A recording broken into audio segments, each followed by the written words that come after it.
Olá a todos! Vamos dar início a mais uma nova videoaula.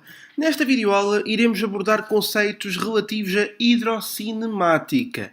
Bom, estamos no curso de Hidráulica, Mecânica de Fluidos Aplicada e então já avaliámos e até estudámos propriedades físicas dos fluidos, hidrostática e estamos agora na hidrocinemática. Aqui já há movimento, portanto já estudamos escoamentos. Bom, o tipo de escoamentos, deixem-me aqui começar já a escrever para não me perder. Hidrocinemática. Bom, e agora vamos estudar os escoamentos. E para isso precisamos de saber o tipo de escoamentos. Tipo de escoamento. Como tipo de escoamento temos o escoamento considerado exterior, aquele que é necessário de estudar para, por exemplo, planear um voo em qualquer tipo de avião. O escoamento que existe e que é estudado face a uma asa do avião, por exemplo, e temos depois o escoamento interior, desculpem, que é o mais usual em condutas e assim em casos desse género. No entanto, o escoamento interior tem várias componentes. Tem a componente com superfície livre, tem completamente tapado, e então é sob pressão, escoamento em pressão, e depois tem o escoamento de uma espécie misto, que é em meio poroso. E este último tem uma componente de escoamento. Acaba por ser um misto de escoamento exterior com escoamento interior.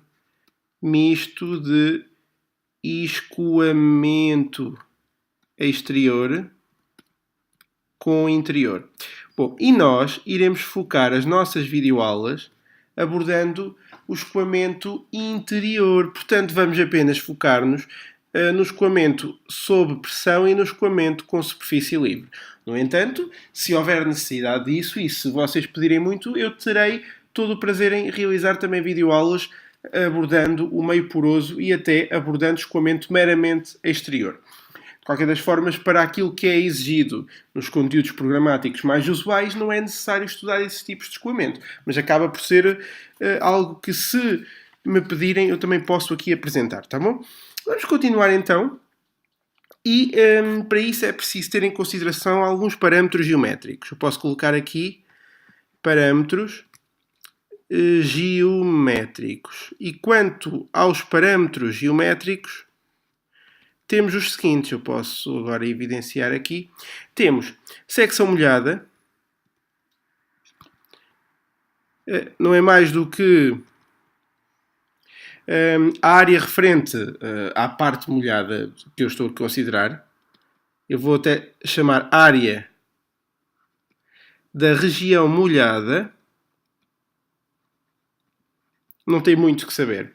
O perímetro molhado talvez seja um pouco mais complicado de entender. É assim, também acabam por ser as paredes que estão em contato com a água.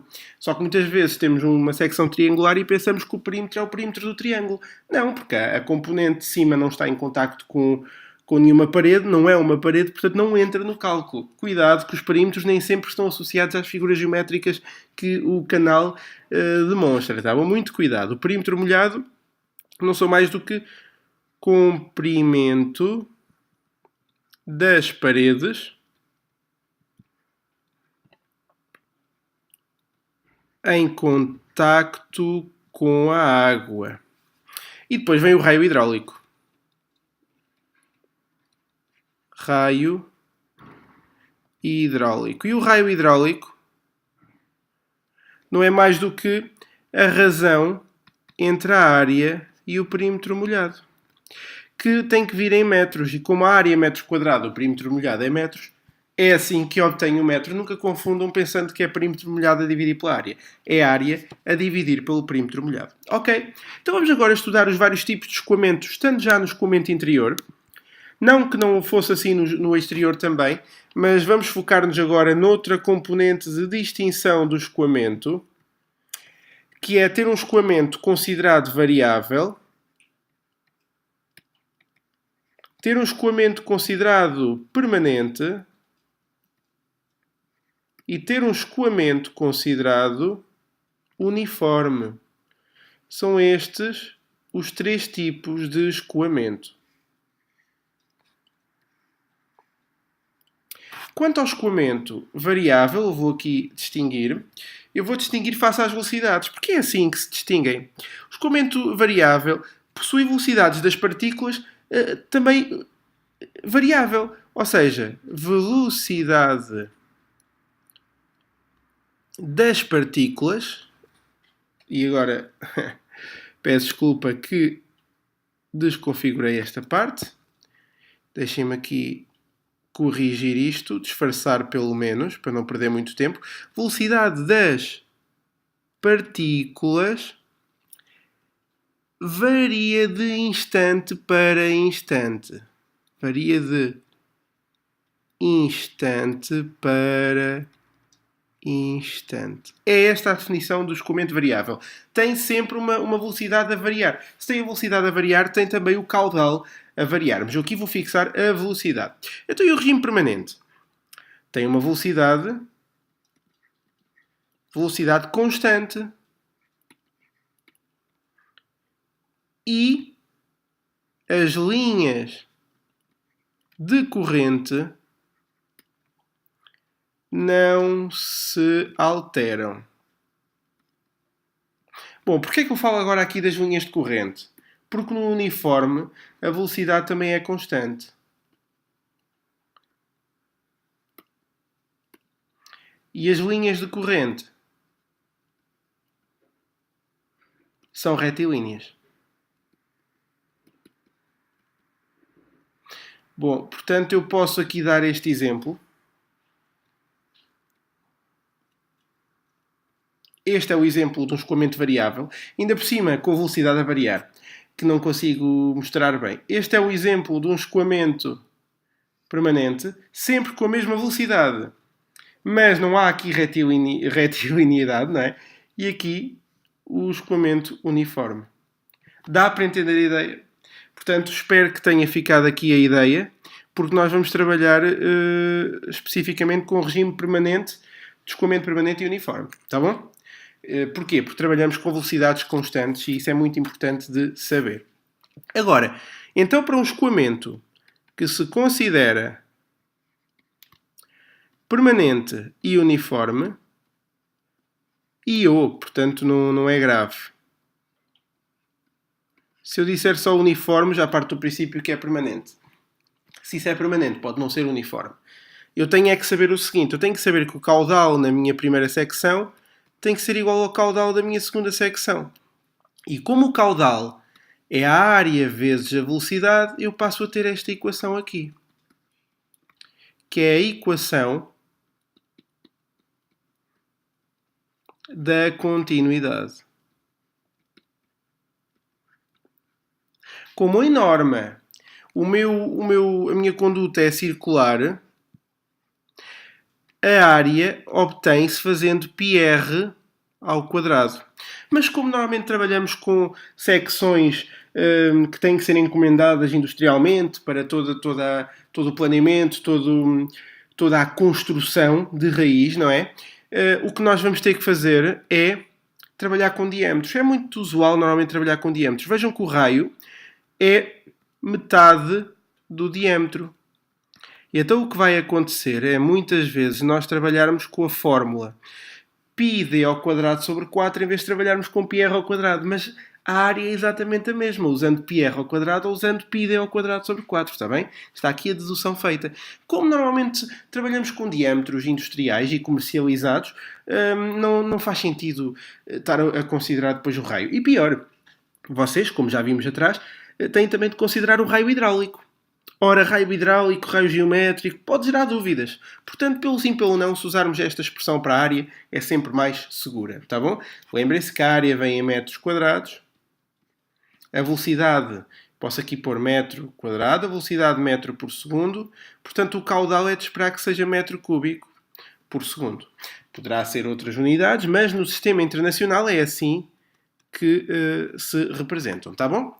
Pronto, e está aqui verificado. Para terminar esta videoaula, vamos apenas abordar o tipo de escoamento quanto à sua turbulência. E terminamos aqui esta videoaula que se chama hidrocinemática, mas mais se podia chamar videoaula referente ao escoamento. Tantas vezes que eu falo aqui de escoamento, não é verdade?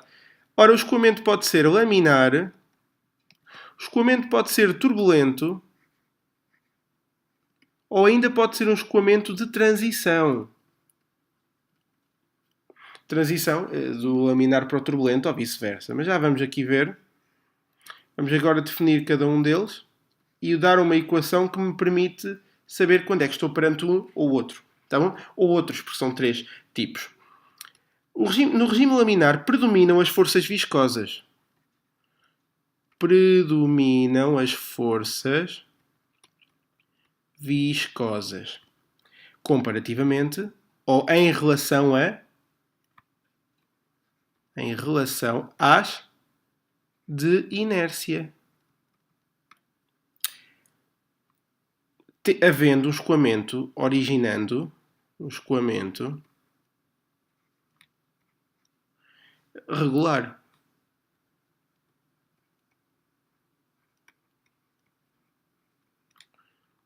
E temos aqui representado o escoamento laminar. Bom, quanto ao escoamento turbulento, nele predominam as forças de inércia em relação, ou face às, eu agora estou a usar em relação às de viscosidade, eu ia dizer às viscosas, mas fica melhor às de viscosidade. Originando um escoamento em turbilhão.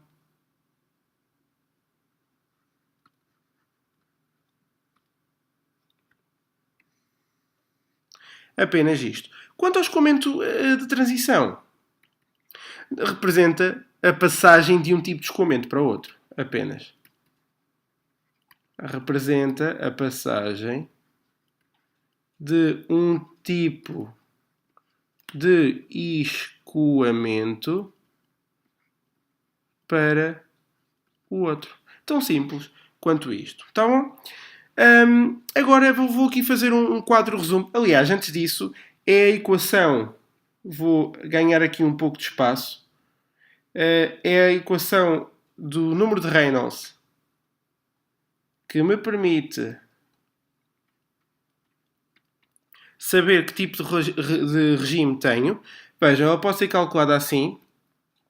Massa volúmica vezes a velocidade do fluido vezes o diâmetro da conduta onde ele passa, a dividir pela viscosidade dinâmica. Ou, também pode ser, a velocidade a multiplicar pelo diâmetro do tubo onde passa, dividindo pela viscosidade cinemática. Tá bom? Esta é a viscosidade dinâmica, esta é a viscosidade cinemática. Eu vou fazer aqui um quadro resumo para percebermos que tipo de... basicamente, que tipo de regime temos face ao número de Reynolds que podemos obter. Então eu vou ter aqui um regime face a tubos ou a canais. E o regime eu saberei que é laminar, turbulento ou transitório. De transição. Portanto, tenho aqui a tabela. Face ao número de Reynolds, por isso, eu sei que se o número de Reynolds for inferior a 2000 nos tubos ou inferior a 500 nos canais, eu tenho um regime laminar. Se o número de Reynolds for superior a 4000 nos tubos ou superior a 2000 nos canais, eu tenho um regime turbulento. Quanto ao regime de transição, eu sei que ele tem que estar compreendido entre 2000 inclusive e 4000 inclusive. Então, é a transição para os tubos. Para os canais, será entre 500 e 2000 também inclusive. Pronto. E então, a partir daqui, aplicando essa fórmula, sei qual o regime do escoamento com que estou a trabalhar. Tá bom? Pronto. E esta videoaula posso dá-la por terminada, pois acabo por abordar todos os tópicos que aqui queria para que vocês possam entender as matérias que vêm a seguir. Acima de tudo, entender a equação da continuidade e entender o tipo de escoamento que temos de estudar, o permanente e o uniforme. Ok? É tudo. Espero que tenham entendido. Qualquer dúvida sabem onde me encontrar, ok? Um forte abraço hidráulico a todos. Adeus!